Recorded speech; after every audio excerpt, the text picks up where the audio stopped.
शास्त्रीनगर मैदानावर महाराष्ट्र राज्य मार्ग परिवहन महामंडळ, कामगार कल्याण समिती, कोल्हापूर विभाग आयोजित आंतरविभागीय लेदरबॉल क्रिकेट स्पर्धेचा अंतिम सामना सांगली विभाग विरुद्ध सिंधुदुर्ग विभाग यांच्यात झाला.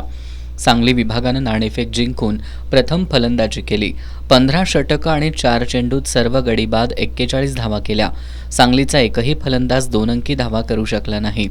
सिंधुदुर्गच्या बाबा धुरीनं 7 धावा 3 तर स्वदेश नाईक यानं 17 धावा 3 बळी घेतले. उत्तरादाखल खेळताना सिंधुदुर्ग विभागानं 7 षटकं आणि 5 चेंडूत 3 बाद 42 धावा करून एकतर्फी विजय संपादन केला. सिंधुदुर्गतर्फे लक्ष्मण कळंगुटकर यानं नाबाद 12 धावा केल्या. सिंधुदुर्ग विभागानं हा सामना 7 गडी राखून जिंकत प्राथमिक फेरीचं विजेतेपद पटकावलं. स्वदेश नाईक सामनावीर तर दीपक पाटील लढवय्या खेळाडू ठरला.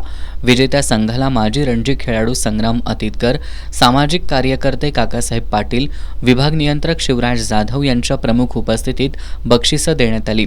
यावेळी यशवंत कांतोडे, संतोष बोगरे, संदीप भोसले, अनिल पार्टे, अतुल मोरे, मानिनी तेलवेकर, संग्राम शिंदे, गीतांजली सूर्यवंशी यांच्यासह अधिकारी आणि कर्मचारी उपस्थित होते.